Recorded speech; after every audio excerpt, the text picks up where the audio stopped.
Պարոն Պապիկյան, մինչև գալիս ես էլ երկար մտածում էի, թե ոնց հարցերը պիտի տանք, որպեսզի այդ գաղտնիության ռեժիմը նաև պահենք, բայց հասկացա, որ արդեն հրապարակված թվեր կան։ Հիմա առանց ակնկալելու, որ թիվ պետք է հրապարակենք, բայց ընդհանուր տվյալների մասին, եթե խոսանք,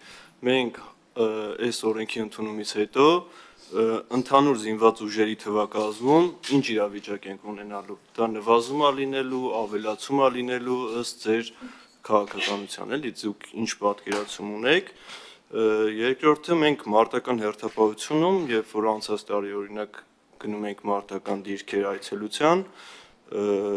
հիմա թվերի մասին չխոսանք, բայց ունենք թեր համալրվածություն մարտական հերթապահությունում։ Եվ ուզում եմ հասկանամ այդ հարցում ինչ տեղաշարժ ենք ունենալու, սրա հետևանքը լինելու է, որ հնարավոր է ավելի թեր համալրվածություն լինի, թե անգամ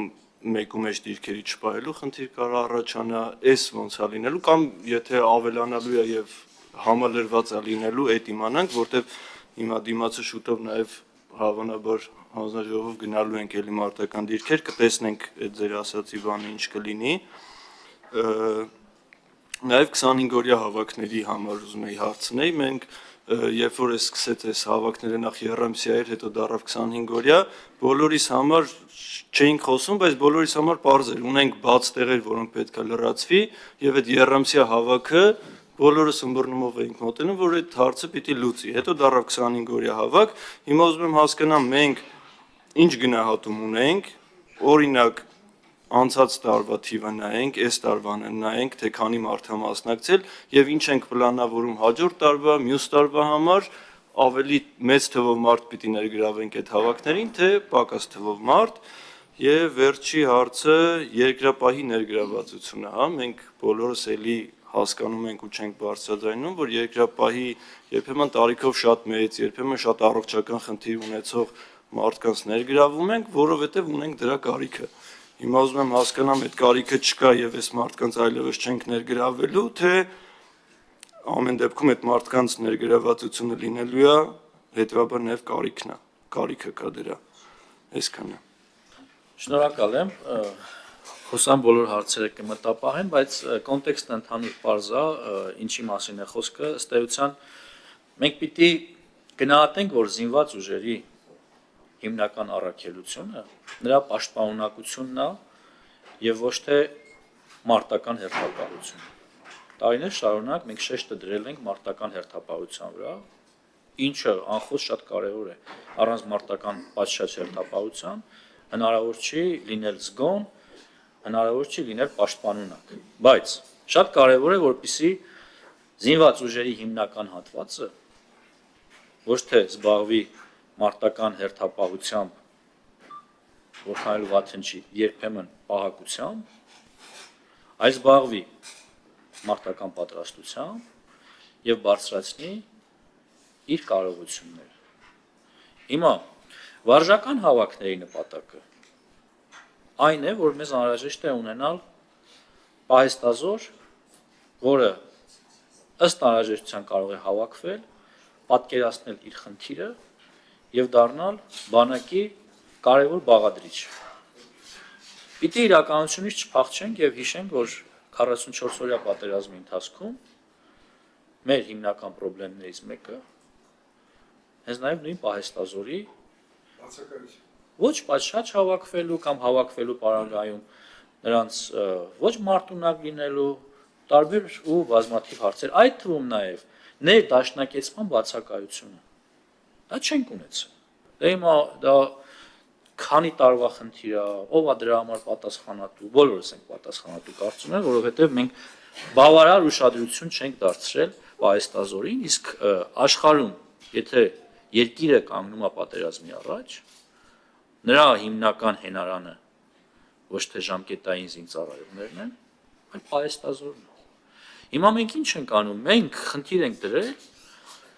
տարիների ընթացքում հնարավորինս արագ մեր ողջ պահեստազորը անցկացնել կարճ պատրաստության խողովակով եւ միևնույն ժամանակ տարածքային պաշտպանության զորքերի շրջանակներում նրանց համար հստակ դարձնել իրենց պոտենցիալ խնդիրը, ծառայության ուղղությունները։ այո, սա զուգորդվում է մարտական հերթապահությամբ։ Այո, սա կարևոր է նրանց տարածքը ճանաչելու ու ներդաշնակեցման գործում, բայց միևնույն ժամանակ սա հնարավորություն է զինված ուժերի համար ավագ սերնդի ներգրավվածության պարագայում նույն 18-ից 20 տարեկան մեր բավականին պաշտպանունակ զինուժը, որովհետև այդ տղաները բավականին ուժը ավյունը տեղներն է, իրաց պետք է պատրաստվածության հնարավորություն տալ։ Նույնը վերաբերում է նաև նույն երկրապահներին։ Հիմա մենք հնարավորություն ենք ստացել վերջին տարիներին, ունենք զորամասեր, որտեղ ժամկետային զինծառայողները ըստ էության մարտական հերթապահության չեն զբաղվում են պատրաստությամբ։ Ըստ անհրաժեշտության ես ձեզ առանձին կարող եմ այդ զորամասերի մասին ինֆորմացիա տալ։ Իմացողները նույնիսկ կարող են իմանալ, որ զորամասերի մասին է խոսքը։ Այսինքն, եթե մենք ունենք այդ հնարավորությունը, որ ոչ թե մեր զինուժը գամենք առաջնագծին 14 օրյա, այսօր արդեն մեր կարգը թույլ է տալիս 20 օրյա մարտական հերթապահության, այլ նրանց ռեսուրսը օգտագործել պատրաստվածության բարձրացման համար, ինչի դա չանենք։ Այսինքն, եթե մի անգամից կարողանում ենք լուծել բազմաթիվ խնդիրներ, պատրաստությունից, ներդաշնակեցումից, տարածքի խնդրի ճանաչելիությունից, մարդկանց բանակին կապելու, այդ թվում նաև պոտենցիալ պահեստազորին, մենք դեպքեր ենք ունեցել, հիմա էլ ունենք դեպքեր, մարդը 45 տարեկան է, երբեք վարժական հավաքի չի մասնակցել։ Սա աննորմալ երևույթ է, եւ մենք ընդհանրապես փորձում ենք սա դարձնել նորմալ, ինչը կարծում եմ, որ պիտի գնահատվի,